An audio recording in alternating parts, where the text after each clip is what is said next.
यह है अपनी पॉलिटिकल करंट अफेयर्स की सीरीज और उसका 8वां लेक्चर। आज का पहला मुद्दा है कॉलेजियम सिस्टम। पूरे साल एक कांस्टेंट न्यूज जो अखबार में रहती है वो है कॉलेजियम सिस्टम, जजेस का अपॉइंटमेंट, उनकी ट्रांसपेरेंसी, कैसे काम करता है ये सिस्टम। सरकार की तरफ से कई सारे सुझाव आते हैं, जुडिशरी और एग्जीक्यूटिव के बीच में एक कहासुनी होती है, और ऐसे में vice president of India Jagdeep Dhankhar के भी कई सारे कमेंट्स आते हैं। तो यहां पे सबसे पहले ये समझेंगे कि कॉलेजियम सिस्टम क्या है और रिसेंटली न्यूज में क्यों है। Basically collegium system originally constitution में मेंशन नहीं था, और इवन आज भी संविधान में कहीं पे भी ये वर्ड कॉलेजियम सिस्टम मेंशन नहीं है।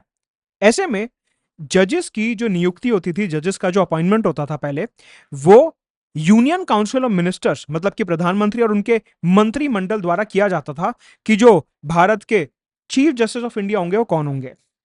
लेकिन फिर ऐसे में जुडिशरी को यह लगने लगा कि ये तो हमारी आजादी और जुडिशियल इंडिपेंडेंस के खिलाफ है। एग्जीक्यूटिव जो है वो हमारे जुडिशरी के अपॉइंटमेंट्स में इंटरफेयर कर रहा है, हमारे को जजेस का अपॉइंटमेंट अपने हाथ में लेना चाहिए। इसलिए जुडिशरी ने ये जो अपॉइंटमेंट का पूरा प्रोसेस है ये अपने हाथ में ले लिया। कैसे? जुडिशरी की यहाँ पे 3 मेजर लैंडमार्क जजमेंट्स आती हैं जिन्हें हम फेमसली बोलते हैं 3 जजेस केस। बेसिकली 3 जजमेंट्स थी जिसके थ्रू जुडिशरी ने ये कॉलेजियम सिस्टम को इवॉल्व करा। इसमें सबसे पहली जजमेंट थी फर्स्ट जजेस केस 1981, सेकेंड जजेस केस 1993 और थर्ड जजेस केस 1998। ये 3 जजमेंट्स को अगर हम कंबाइन कर दें, ये 3 जजमेंट्स को अगर हम मिला दें, तो हमारे को एक सिस्टम मिलता है जिसको कहते हैं कॉलेजियम सिस्टम। इन 3 जजमेंट्स के बेसिस पे जुडिशरी और एग्जीक्यूटिव ने एक अग्रीमेंट साइन करा जिसका नाम था मेमोरेंडम ऑफ प्रोसीजर। कुल मिला के सारी डॉट्स अगर हम कनेक्ट करें तो पूरी बात यह बनती है कि आज की तारीख में जजेस का जो अपॉइंटमेंट होता है वो मेमोरेंडम ऑफ प्रोसीजर के हिसाब से होता है। और ये जो मेमोरेंडम ऑफ प्रोसीजर है ये सरकार और जुडिशरी के बीच में समझौता है जो कि 3 जजेस केस से इवॉल्व हुआ है। मतलब कि इस केस की जजमेंट प्लस इस केस की जजमेंट प्लस इस केस की जजमेंट, अगर हम इन तीनों को मिला दें तो हमारे पास एक अग्रीमेंट आ जाता है सरकार और जुडिशरी के बीच का। इसी मेमोरेंडम ऑफ प्रोसीजर में लिखा हुआ है कि जुडिशरी में जजेस का जो अपॉइंटमेंट होगा वो कॉलेजियम सिस्टम द्वारा होगा। तो आपसे प्रीलिम्स में वो सीधा स्टेटमेंट पूछेगा कि ये जो वर्ड कॉलेजियम है कहां पे मेंशन्ड है। क्या ये कॉन्स्टिट्यूशन में मेंशन्ड है? नहीं। क्या ये मेमोरेंडम ऑफ प्रोसीजर में मेंशन्ड है? जवाब है हाँ, मेमोरेंडम ऑफ प्रोसीजर में 3 जजेस केस के माध्यम से ये प्रेजेंट है। ठीक है, तो कॉलेजियम क्या होता है? अगर हम सुप्रीम कोर्ट के जजेस की नियुक्ति की बात करते हैं तो सुप्रीम कोर्ट के 5 सीनियर मोस्ट जजेस including chief justice of India जो मुख्य न्यायाधीश हैं उनको मिलाते हुए 5 सबसे सर्वोच्च जजेस जो हैं उनके ग्रुप को कॉलेजियम बोला जाता है। ये 5 जजेस जो हैं मिलकर डिसाइड करते हैं कि किनको सुप्रीम कोर्ट का जज बनना चाहिए। सुप्रीम कोर्ट के जजेस का अपॉइंटमेंट जो होता है वो प्रेसिडेंट द्वारा होता है article 124 of the Indian constitution के अंदर। सिमिलरली अगर हम हाई कोर्ट के जजेस की बात करते हैं कि वहां पे कौन जज बनेगा, एक जज का ट्रांसफर एक हाई कोर्ट से दूसरे हाई कोर्ट में कैसे होगा, इसके लिए भी सुप्रीम कोर्ट के 3 सीनियर मोस्ट जजेस का ग्रुप बनता है जिसको कॉलेजियम बोला जाता है। तो यहां पे एक डिफरेंस ध्यान रखना है कि सुप्रीम कोर्ट के जजेस के अपॉइंटमेंट के लिए जो कॉलेजियम बनता है वो 5 जजेस का बनता है, और हाई कोर्ट के जजेस के अपॉइंटमेंट और ट्रांसफर के लिए जो कॉलेजियम बनता है वो 3 सीनियर मोस्ट जजेस का बनता है सुप्रीम कोर्ट के। ऑल्सो हाई कोर्ट के जजेस का जो अपॉइंटमेंट प्रेसिडेंट करते हैं वो article 217 of the Indian constitution के अंदर होता है। ये आर्टिकल नंबर आपको याद रखना जरूरी है, सुप्रीम कोर्ट के जजेस का भी और हाई कोर्ट के जजेस का भी। ऐसे में ये जो पूरा का पूरा कॉलेजियम का सिस्टम है, हमने देखा 5 जजेस हैं सुप्रीम कोर्ट के केस में, 3 जजेस हैं हाई कोर्ट के केस में, और 3 जजेस जजमेंट के हिसाब से मेमोरेंडम ऑफ प्रोसीजर पूरा इवॉल्व किया गया। तो ये प्रोसेस काम कैसे करता है? सबसे पहले क्या होता है कि ये जो कॉलेजियम होता है 5 या 3 जजेस का, ये लॉ मिनिस्ट्री को नाम भेजता है कि देखिए हमने ऐसे ऐसे नाम सेलेक्ट करें जजेस के अपॉइंटमेंट के लिए, आप इन नामों को एक बारी फिल्ट्रेशन कर लो, आप एक बारी देख लो ये नाम सही है या नहीं है। अगर लॉ मिनिस्ट्री सारे के सारे नामों से संतुष्ट है कि हाँ ये नाम सही लग रहे हैं, इनका हमने वेरिफिकेशन वगैरह करवा लिया, इंटेलिजेंस से विजिलेंस से ये सब हमने करवा लिया, हम सहमत हैं, तो फिर उसके बाद लॉ मिनिस्ट्री जो है वो प्रेसिडेंट को एड और एडवाइस करती है कि महोदय आप इन नामों को इन सुप्रीम कोर्ट और हाई कोर्ट के जजेस को अपॉइंट कर दीजिए। तो प्रोसेस क्या बनता है? कॉलेजियम बैठा, उन्होंने मीटिंग करी, नाम डिसाइड करे, लॉ मिनिस्ट्री को भेजे, लॉ मिनिस्ट्री चेक करेगी ये नाम सही है या नहीं, और वो नाम राष्ट्रपति को भेजे जाएंगे, और फिर राष्ट्रपति आर्टिकल 124 के अंदर सुप्रीम कोर्ट के और आर्टिकल 217 के अंदर हाई कोर्ट के जजेस को अपॉइंट कर देंगे। अच्छा, तो सर सवाल ये उठता है कि हमें पता है कि प्रेसिडेंट को लॉ मिनिस्ट्री की एड और एडवाइस माननी पड़ेगी, इसमें तो कोई शक है ही नहीं। राष्ट्रपति के पास खुद का डिस्क्रिशन बहुत ज्यादा है नहीं, तो वो जितना भी काम करते हैं यूनियन काउंसिल ऑफ मिनिस्टर्स के एड और एडवाइस पर ही करते हैं। लेकिन सवाल ये उठता है कि कॉलेजियम जो ये मिनिस्ट्री को नाम भेज रहा है, तो क्या मिनिस्ट्री को कॉलेजियम की बात माननी पड़ेगी? क्या मिनिस्ट्री बाउंड है कॉलेजियम के रिकमेंडेशन से? जवाब है कि मेमोरेंडम ऑफ प्रोसीजर ये बोलता है कि यदि कॉलेजियम अगर लॉ मिनिस्ट्री को कोई नाम भेज रहा है, तो केंद्र की सरकार सिर्फ एक बार उस नाम को कॉलेजियम को वापस भेज सकती है कि हमारे को इस नाम में थोड़ी प्रॉब्लम लगती है, आप एक बार इसकी चेकिंग कर लो और हमारे को फिर बताना। आप अगर कॉलेजियम सेम नाम दोबारा से कॉलेजियम जो है भेज देता है लॉ मिनिस्ट्री को, उस केस में मेमोरेंडम ऑफ प्रोसीजर कहता है कि law ministry is bound to accept the name. मतलब कि एक नाम अगर दो बार लॉ मिनिस्ट्री को भेज दिया गया, तो उस केस में लॉ मिनिस्ट्री को वो रिकमेंडेशन मानना ही पड़ेगा, ऐसा मेमोरेंडम ऑफ प्रोसीजर बोलता है। लेकिन ये जो मैंने अभी आपको प्रोसेस समझाया कि अगर लॉ मिनिस्ट्री संतुष्ट नहीं है, तो वो सिर्फ एक बार कॉलेजियम को नाम वापस भेज सकती है। अभी रिसेंटली हमने जनवरी के महीने में करंट अफेयर देखा, जहां पे लॉ मिनिस्ट्री ने एक नाम को दो बार कॉलेजियम के पास वापस भेजा। मेमोरेंडम ऑफ प्रोसीजर में क्या लिखा हुआ है? मेमोरेंडम ऑफ प्रोसीजर में लिखा है कि कॉलेजियम जो नाम लॉ मिनिस्ट्री को भेजेगा, लॉ मिनिस्ट्री सिर्फ एक बार उस नाम को कॉलेजियम को वापस भेज सकती है, एक से ज्यादा बार नहीं भेज सकती। लेकिन केंद्र की सरकार ने, लॉ मिनिस्ट्री ने मेमोरेंडम ऑफ प्रोसीजर को इग्नोर करते हुए दो बार सेम नाम को कॉलेजियम के पास भेजा। तो बेसिकली हुआ क्या? कॉलेजियम ने नाम भेजा लॉ मिनिस्ट्री को, लॉ मिनिस्ट्री ने बोला हम सहमत नहीं है, दोबारा टेस्ट करो। कॉलेजियम ने दोबारा सेम नाम भेजा लॉ मिनिस्ट्री को, लॉ मिनिस्ट्री ने दोबारा बोला हम अभी भी सहमत नहीं, आप दोबारा टेस्ट करो। ये मेमोरेंडम ऑफ प्रोसीजर के खिलाफ है, लेकिन फिर भी लॉ मिनिस्ट्री ने ऐसा किया। यहां से हमारे को यह समझ आता है कि जो मेमोरेंडम ऑफ प्रोसीजर है, दैट इज नॉट बाइंडिंग, वो बाध्य नहीं है। तभी तो केंद्र की सरकार ने एक ही नाम को दो बार वापस भेजा। अगर मेमोरेंडम ऑफ प्रोसीजर आप फॉलो कर रहे होते, तो एक नाम को सिर्फ एक बार रिकंसिडरेशन के लिए भेजते वापस कॉलेजियम के। ऐसे में केंद्र की सरकार ने 99th अमेंडमेंट एक्ट 2014 से यह कोशिश करी थी कि हम कॉलेजियम सिस्टम को रिप्लेस करके नेशनल जुडिशियल अपॉइंटमेंट्स कमीशन ले आए। लेकिन फोर्थ जजेस केस 2015 में सुप्रीम कोर्ट ने इसे खारिज करा और यह बोला कि ये जो NJAC, national judicial appointments commission का पूरा मसला है, ये जुडिशियल इंडिपेंडेंस के खिलाफ जाता है, basic structure of the Indian constitution के खिलाफ जाता है, और इसलिए हम नेशनल जुडिशियल अपॉइंटमेंट्स कमीशन को खारिज करते हैं, रिजेक्ट करते हैं और इसे नल एंड वॉइड घोषित करते हैं। जब फोर्थ जजेस केस 2015 में सुप्रीम कोर्ट ने एनजेएसी को रिजेक्ट कर दिया, उसके बाद कॉलेजियम सिस्टम हमारे यहां वापस आ गया। तो देखिए, आपको हमेशा ध्यान रखना है कि हमारे जुडिशरी में चार मोस्ट इंपॉर्टेंट जजमेंट्स हैं। एक 3 जजेस केस जो हमने यहां पे पढ़ा, जिसके थ्रू मेमोरेंडम ऑफ प्रोसीजर और कॉलेजियम सिस्टम को एस्टैब्लिश किया गया, और एक फोर्थ जजेस केस जिसके माध्यम से नेशनल जुडिशियल अपॉइंटमेंट्स कमीशन को रिजेक्ट किया गया और कॉलेजियम सिस्टम को वापस लाया गया, ये बोल के कि हमारे को जुडिशरी की इंडिपेंडेंस जो है वो मेंटेन करनी है। ऐसे में कॉलेजियम सिस्टम आज भी मौजूद है जजेस के अपॉइंटमेंट के लिए। यहां पे क्या क्या फैक्ट्स हमारे को ध्यान में रखने हैं प्रीलिम्स के पॉइंट ऑफ व्यू से, एक बार वो समझते हैं। ये जो कॉलेजियम होता है, जब भी ये हाई कोर्ट या सुप्रीम कोर्ट के जजेस का अपॉइंटमेंट करता है या हाई कोर्ट के जजेस का ट्रांसफर करता है एक हाई कोर्ट से दूसरा हाई कोर्ट में, ऐसे में वो कौन कौन से पैरामीटर्स कंसीडर करता है? मतलब उसे पता कैसे चलेगा कि ये वाले जज बहुत ही बेहतरीन है, ये वाले जज कुछ खास नहीं है, ये वाले जज तो एकदम A1 है, इनको तो अपॉइंट करना ही है? ये कैसे पता चलेगा कॉलेजियम को? तो ऐसे में कॉलेजियम जो है तीन मेजर बातों के ऊपर फोकस करता है। प्रीलिम्स में सीधा आपको लिस्ट देगा वो क्वेश्चन की कि बताइए इसमें से कौन कौन सा पैरामीटर जो कॉलेजियम कंसीडर करता है, आपको पता होना चाहिए। नंबर 1 सीनियोरिटी, कि एक जो जज हैं उनकी वरिष्ठता क्या है और वो कितने साल से जज हैं। सीनियोरिटी एक क्राइटेरिया हो गया, जो सीनियर जज है उनको ज्यादा प्रेफरेंस मिलेगा, जो जूनियर जज है उनको थोड़ा कम प्रेफरेंस मिलेगा। सीनियोरिटी के साथ साथ कॉलेजियम हमेशा बोलता है कि हम मेरिट और परफॉर्मेंस के ऊपर भी ध्यान देते हैं और अखंडता के ऊपर, इंटेग्रिटी के ऊपर भी ध्यान देते हैं कि एक जज कितने ज्यादा अनबायस्ड हैं, ट्रांसपेरेंट हैं, एक जज कितने अच्छे तरीके से समझते हैं केस को और जजमेंट पास करते हैं। पूरी की पूरी उनकी परफॉर्मेंस भी देखी जाएगी और साथ में डाइवर्सिटी ऑफ जजेस भी इंश्योर करना जरूरी है कि मतलब मेल फीमेल जजेस आने चाहिए। और अभी रिसेंटली आपको पता है कि जुडिशरी ने बोलना शुरू करा है कि हमारे को एलजीबीटी कम्युनिटी से भी जजेस चाहिए। और अभी एक गे व्यक्ति के ऊपर पूरा यहाँ पे मसला चालू है कि कॉलेजियम ने गे जज का नाम रिकमेंड करा लॉ मिनिस्ट्री को, लॉ मिनिस्ट्री ने वो नाम को खारिज कर दिया। तो ऐसे में जुडिशरी ये बोलता है कि हमारे को अलग अलग कास्ट, अलग अलग रीजन, अलग अलग लैंग्वेज, अलग अलग रिलीजन और जेंडर के लोगों को जुडिशरी में इनकॉर्पोरेट करना है, क्योंकि डाइवर्सिटी ऑफ जजेस जो है वो एक काफी इंपॉर्टेंट पैरामीटर है। तो ये seniority, merit, performance and integrity और डाइवर्सिटी, ये तीन मेजर फैक्टर्स हैं जो जुडिशरी कॉलेजियम कंसिडर करता है जजेस के अपॉइंटमेंट में। इसके अलावा मैंने आपको बताया कि सुप्रीम कोर्ट के कॉलेजियम में 5 जजेस होते हैं और हाई कोर्ट के कॉलेजियम में 3 जजेस होते हैं।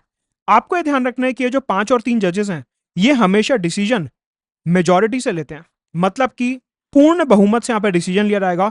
चीफ जस्टिस ऑफ इंडिया के पास इस कॉलेजियम में कोई भी वीटो पावर नहीं होती। मतलब ऐसा कुछ नहीं होता कि जो चीफ जस्टिस ने बोल दिया हमारे को मानना पड़ेगा, नहीं, चीफ जस्टिस के पास यहां पे कोई वीटो नहीं है। ऑल्सो एक बात ध्यान रखेंगे कि चीफ जस्टिस जो होते हैं वो कॉलेजियम के चेयरपर्सन तो होते हैं, लेकिन उनके पास कोई भी वीटो नहीं होता। He is a chairperson of collegium. ये कॉलेजियम के चेयरपर्सन तो होते हैं, लेकिन इनके पास कोई भी वीटो पावर नहीं होता। He has no veto power, right. एक फैक्ट और जो कॉलेजियम को लेकर ध्यान रखना है वो ये कि जब भी नए चीफ जस्टिस ऑफ इंडिया को सिलेक्ट किया जाता है कि हाँ अगले चीफ जस्टिस ये व्यक्ति बनने वाले हैं, जब भी ऐसा कुछ होता है कि नए चीफ जस्टिस ऑफ इंडिया को सिलेक्ट किया जाता है, उस केस में जो पुराने चीफ जस्टिस ऑफ इंडिया उनका कॉलेजियम रद्द हो जाता है, फ्रीज हो जाता है, खत्म हो जाता है। मतलब कि पुराने वाले चीफ जस्टिस का कॉलेजियम उस केस में कोई अपॉइंटमेंट नहीं करेगा एक बारी जब नए चीफ जस्टिस ऑफ इंडिया का सिलेक्शन हो गया। तो जब नए चीफ जस्टिस ऑफ इंडिया आ जाते हैं, उसके बाद पुराने चीफ जस्टिस ऑफ इंडिया जो है उनका कॉलेजियम बर्खास्त हो जाता है, रद्द हो जाता है। ऑल्सो एक बात आपको ध्यान रखनी है कि कॉलेजियम के जितने भी डिसीजंस हैं, चर्चा है, डिस्कशन है, बातचीत है, वो कभी भी पब्लिक में डिस्क्लोज नहीं की जाती। कॉलेजियम में कहता है कि हमारे को सीक्रेसी और प्राइवेसी मेंटेन करनी है यहाँ पे, जिससे कि हम अपने डिसीजंस को ठीक तरीके से ले पाएं। और ऐसे में कॉलेजियम के डिसीजंस को कि उन्होंने क्या बात करी, कौन से फैक्टर्स कंसिडर करे, किस किस का नाम सामने आया, किस किस का नाम काट दिया गया, ये सारी बातें कभी भी पब्लिक नहीं करी जाएंगी। प्रीलिम्स का सीधा स्टेटमेंट बनेगा कि कॉलेजियम में जितनी भी डिस्कशन होती है वो ओपन कोर्ट में होती हैं। ये स्टेटमेंट गलत है। कॉलेजियम का कोई भी काम ओपन कोर्ट में नहीं होता, ये हमेशा सीक्रेसी और प्राइवेसी में किया जाता है। आगे बढ़ने से पहले अनअकैडमी पे 50% सब्सक्रिप्शन के लिए आज लास्ट दिन है, आइकॉनिक सब्सक्रिप्शन पे, और 30% प्लस सब्सक्रिप्शन के लिए आज लास्ट दिन है। 1-to-1 mentorship, guidance, personalise guidance, daily answer writing, test series, pre और मेंस की, optional, GS, current affairs, CSAT, सब कुछ एक जगह पे मिलेगा यूजिंग द रेफरल कोड मधुद गुप्ता। साथ में अगर आप 2 साल या उससे ऊपर का सब्सक्रिप्शन लेते हैं तो उस केस में आपको अनअकैडमी की साइड से पूरा स्पॉन्सर्ड क्वालिटी एनरिचमेंट प्रोग्राम मिलेगा। मेंस के बाद free interview guidance programme, selection के बाद 100% रिफंड, और सिलेक्शन नहीं हुआ तो आपको 2 साल तक का एक्सटेंशन मिलेगा अनअकैडमी के सब्सक्रिप्शन पे। यूज करेंगे रेफरल कोड मदद गुप्ता। प्रीलिम्स 2012 का एक पीवाईक्यू देखते हैं इसी मुद्दे से जुड़ा हुआ कॉलेजियम से। What is a provision to safeguard the autonomy of supreme court of India while appointing the supreme court जजेस, president of India has to consult the CGI.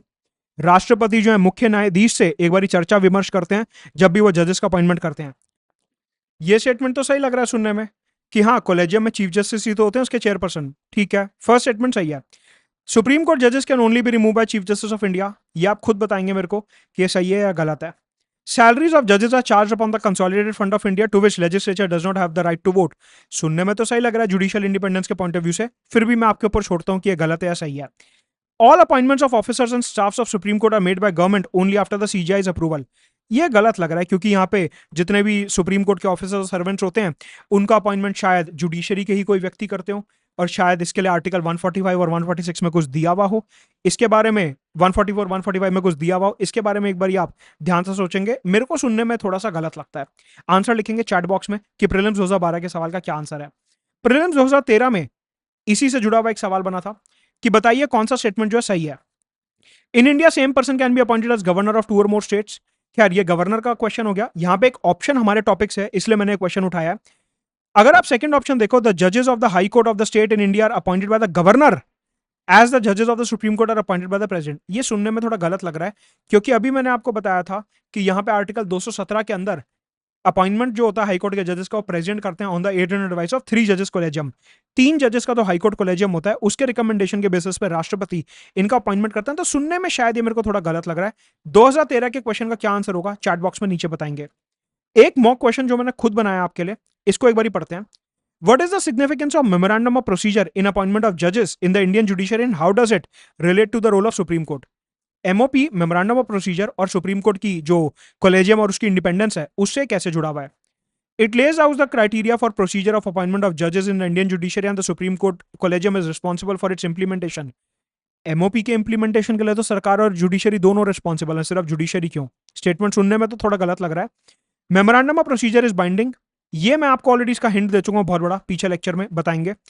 Memorandum of procedure serves as a checks and balance on the power of supreme court collegium in the appointment ensuring transparency and accountability. हो सकता है कि ये checks and balance रखता हो, लेकिन क्या ये आजकल बाइंडिंग है, सवाल उठता है। MOP is a non binding document that provides guidelines for supreme court collegium. हाँ, ऐसा कुछ सुनने में सही तो लग रहा है, लेकिन फिर भी मॉक क्वेश्चन का आंसर नीचे चैट बॉक्स में बताएंगे कि कौन सा आंसर सही है। 3 क्वेश्चन है, 12, 13 और मॉक क्वेश्चन, तीनों का आंसर चैट बॉक्स में बताइए। मैं चेक करके बताऊंगा कि वो सही है गलत है। आगे बढ़ने से पहले, ये जो पूरा का पूरा लेक्चर है, ये आपको कोई नोट्स बनाने की जरूरत नहीं है। सारा का सारा पीडीएफ हिंदी इंग्लिश दोनों भाषाओं में मेरे टेलीग्राम चैनल पर मिल जाएगा। डिस्क्रिप्शन बॉक्स में टेलीग्राम चैनल दिया है, उसको ज्वाइन करिए। ये पूरा पीडीएफ वहां पे हर लेक्चर के बाद अपडेट हो जाता है। Right to love and marriage. Supreme court की रिसेंटली एक जजमेंट आती है कि कौन किससे प्यार कर रहा है, कौन किससे शादी कर रहा है, उसके ऊपर। मतलब कि आर्टिकल 21 के अंदर जो हमारे को राइट टू डिग्निफाइड लाइफ दिया हुआ है उसको लेके, और किस तरीके से ये हमारा एक फंडामेंटल राइट है उस चीज को ध्यान में रखते हुए सुप्रीम कोर्ट ने बोला कि राइट टू लव जो है वो हिंदुस्तान के सारे लोगों को अवेलेबल है और वो किसी से छीना नहीं जा सकता। चाहे कोई एलजीबीटी व्यक्ति हो, इंटरकास्ट व्यक्ति हो, इंटरफेथ मतलब कि धर्म में एक दूसरे धर्म में प्यार करना चाहते हैं, शादी करना चाहते हैं, हमारे देश में सब अलाउड है। और आर्टिकल 21 के अंदर सबको यह मूल अधिकार दिया हुआ है कि वो जिससे प्यार करना चाहें, जिससे शादी करना चाहें, कर सकते हैं।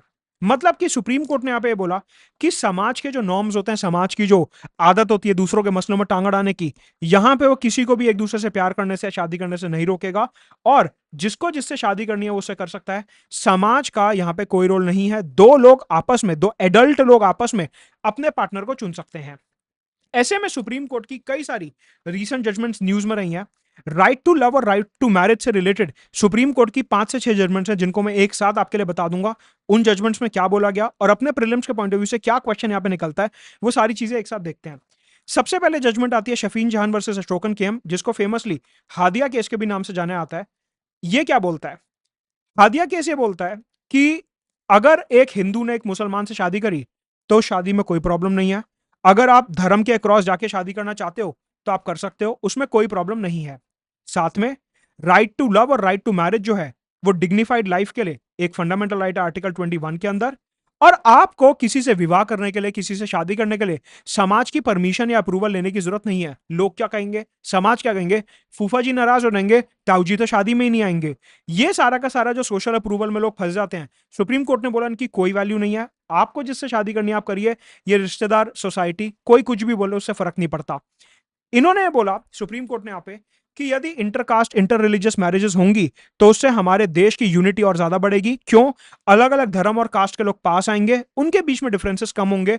तो इस वजह से interfaith, intercaste, inter religious marriages जो है हमारे देश की एकता, अखंडता और एकाग्रता के लिए काफी इंपॉर्टेंट है। ये थी शफीन जहान वर्सेस अशोकन केम। नेक्स्ट जजमेंट है शक्ति वाहिनी वर्सेस यूनियन ऑफ इंडिया 2018। और यहां पे ऑनर किलिंग खाप पंचायत के बारे में बात करी गई। और यहां पे बोला गया कि भाई देखिए, जो ऑनर किलिंग होती है ना, कि अपना ऑनर बचाने के लिए, अपना सम्मान बचाने के लिए जो कपल्स को मार दिया जाता है कि same caste different caste, same गोत्र डिफरेंट गोत्र में शादी कर ली, हमारा जो मान है वो डुबा दिया, हमारी पगड़ी गिरा दी, ये सारी की सारी जो खाप पंचायत वगैरह में बातें होती हैं, ये सब अनकॉन्स्टिट्यूशनल है। खाप पंचायत का कोई भी कॉन्स्टिट्यूशनल बेसिस नहीं है।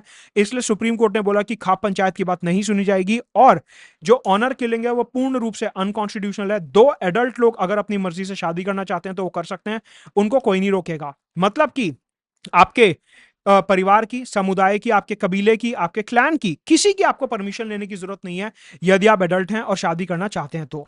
इसके बाद आती है Navtej Singh Johar versus union of India 2018। इन्होंने बोला कि section 377 of Indian penal code जो है वो अनकॉन्स्टिट्यूशनल है। बेसिकली सेक्शन 377 जो है वो ये बोलता था कि यदि कोई व्यक्ति लेस्बियन, गे या बाइसेक्सुअल है और वो सेम सेक्स वाले व्यक्ति के साथ एक रिलेशनशिप में आता है तो वो क्रिमिनलाइज्ड होगा। मतलब कि यदि कोई गे व्यक्ति, लेस्बियन व्यक्ति, बाइसेक्सुअल व्यक्ति सेम जेंडर में यदि कोई रिलेशन बनाने की कोशिश करता है तो उसे सजा हो सकती है, उसे पुलिस अरेस्ट कर सकती है। सुप्रीम कोर्ट ने बोला कि आज के आजाद भारत में आर्टिकल 21 के अंदर जहां पे सबको जो है डिग्निफाइड लाइफ का मूल अधिकार मिला हुआ है, ऐसे समाज में इस टाइप की रिग्रेसिव चीजें जो है अनकॉन्स्टिट्यूशनल हैं। और यदि आप सेम सेक्स रिलेशनशिप में आना चाहते हो कि मेल मेल के साथ रिलेशनशिप में आना चाहता है, फीमेल फीमेल के साथ रिलेशनशिप में आना चाहती हैं, अगर आप ऐसा कुछ करना चाहते हो तो बिल्कुल कर सकते हो, आपको हिंदुस्तान में कोई नहीं रोकेगा। तो नवतेज सिंह जौहर जजमेंट बहुत इंपॉर्टेंट है एलजीबीटी राइट्स के पॉइंट ऑफ व्यू से। इसके बाद आती है Lakshmibai Chandaragi versus state of Kerala 2020। यहां पे सेम बात बोली गई कि इंटरकास्ट, इंटर कम्युनिटी मैरिजेस जो हैं वो अलाउड हैं। धर्म के नाम पे, कास्ट के नाम पे, कम्युनिटी के नाम पे कोई भी आपको शादी करने से नहीं रोकेगा। और right to marriage, right to choice जो है ये आपका फंडामेंटल राइट है आर्टिकल 21 के अंदर। मतलब सेम क्रक्स है बातों का, शब्द अलग अलग इस्तेमाल करे गए हैं, घुमा घुमा के सेम बात यहां पे करी गई है। इसके अलावा एक जजमेंट आती है Devu ji versus state of Kerala 2023। Basically ये केस ऐसा था कि दो लड़कियां जो थी आपस में वो एक रिलेशनशिप में थी, और उनको केरला का हाईकोर्ट बोलता है कि सुनो, ये ऐसे सेम सेक्स वाला रिलेशनशिप जो है कोई मायने नहीं रखता, आप एक काम करो, अपना जेंडर रिहेबिलिटेशन कराओ, आपका दिमाग वो चेंज करेंगे जिससे आप लड़कों को पसंद कर पाओ। सुप्रीम कोर्ट ने बोला ये क्या बकवास हो रही है, हमारे देश में सेम सेक्स रिलेशनशिप अलाउड है।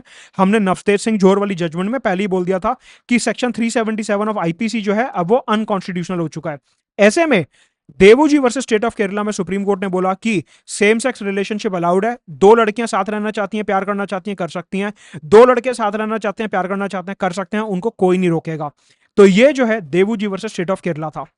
राइट, आगे बढ़ने से पहले अन अकेडमी पे 50% डिस्काउंट के लिए आइकॉनिक सब्सक्रिप्शन पे और 30% डिस्काउंट के लिए जीएस प्लस सब्सक्रिप्शन पे आज आखिरी दिन है। सब्सक्राइब करेंगे using the referral code Mudit Gupta, जहां पे आपको 1-to-1 guidance, GS, optional current affairs, CSAT, personalise guidance, daily answer writing, test series, pre और मेंस की सब कुछ एक ही जगह पे मिलेगा। साथ में यदि आप 2 साल या उससे ऊपर का सब्सक्रिप्शन लेते हैं तो आपको क्वालिटी एनरिचमेंट प्रोग्राम मिलेगा 45 डेज का दिल्ली में, जिसका पूरा खर्चा अनअकैडमी उठाने वाला है। ऑल्सो आपके मेंस के बाद इंटरव्यू की गाइडेंस, और अगर आपका सिलेक्शन होता है तो 100% रिफंड अनअकैडमी आपको देगा। अगर नहीं होता सिलेक्शन तो 2 साल तक का आपको एक्सटेंशन मिलेगा।